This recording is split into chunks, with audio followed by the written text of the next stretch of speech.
आप देखो, हर चीज़ की एक कीमत होती है, एक वैल्यू होती है। बच्चा ना जब एग्ज़ाम देता है तो एग्ज़ाम के पहले बहुत अच्छे से पढ़ाई करता है, अपने नोट कॉपी को, बुक को बहुत अच्छा से समेट के अच्छे से रखता है कि कहीं उसका नोट कॉपी और बुक जो है गुम ना हो जाए। स्कूल भी जाता है तो बैग में वो ताला लगा के रखता है, और जैसे जैसे एग्ज़ाम का दिन नज़दीक आने लगता है, रिवीजन का काम स्कूल में चलता है, तो बच्चा अपने नोटबुक को, अपने किताब को स्कूल भी नहीं ले जाता कि कहीं गुम हो जाएगा तो दिक्कत होगा।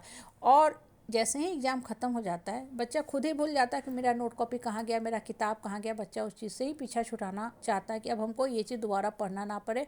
और ख़ासकर वो सब्जेक्ट जिसमें आपको कतई ही इंटरेस्ट नहीं था, सपोज करो आपको केमिस्ट्री में इंटरेस्ट नहीं था, हिस्ट्री में इंटरेस्ट नहीं था, इकोनॉमिक्स में इंटरेस्ट नहीं था, तो बच्चा उसी से पीछा छुड़ाना चाहता है।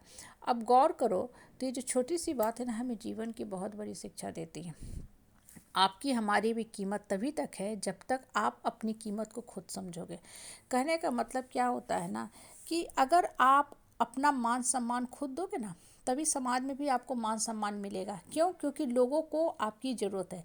अगर आप बढ़ने वाले हो, मोटिवेटिंग आदमी हो, परिस्थिति और परेशानी को भी झेलते हो, लेकिन सबको असाइड कर देते हो और दिमाग में अंदर सिर्फ और सिर्फ सकारात्मक सोच भरते हो, सकारात्मक थॉट्स डालते हो, तो क्या होता है उस स्थिति में आप खुद तो बढ़ते ही बढ़ते हो दूसरे को भी बढ़ने में मदद करते हो, तो लोग आपको पसंद करते हैं कि अच्छा ये आदमी बड़ा अच्छा है, दुख तो झेल रहा है लेकिन दुख को साइड किए हुए, हमेशा दुख दुख दुख दुख नहीं रोता है।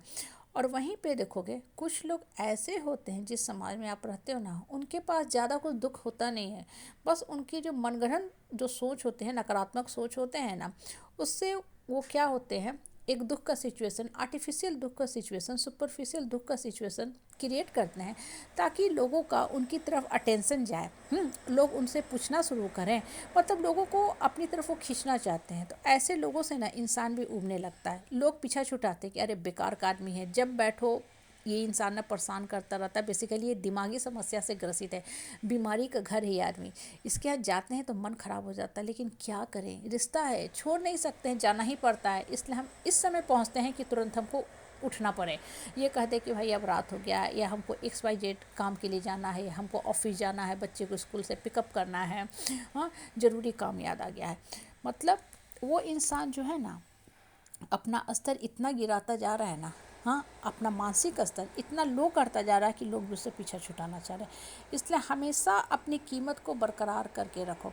और दूसरी बात जो सबसे इम्पॉर्टेंट है वो है कि आप लोगों की इस मंशा को भी समझो कि लोग आपसे किस मंशा से जुट रहे हैं। बहुत बार जिस समाज परिवार परिवेश में आप रहते हो ना, आप देखोगे कुछ लोगों की मंशा क्या होती है, जब आपसे ज़रूरत होगा तो बहुत अच्छा से बात करेंगे, मीठा मीठा बात करेंगे, सोने की घड़े की तरह सर पे चढ़ा देंगे, चने की झाड़ पे आपको, हाँ, रख लेंगे। और जैसे ही काम निकल गया, आपको पहचानने से इनकार कर देंगे। ठीक है, आपको ज़मीन पे पटक देंगे, सड़ा हुआ केला, सड़ा हुआ पायदान समझ के पैर से कुचल के चले जाएंगे।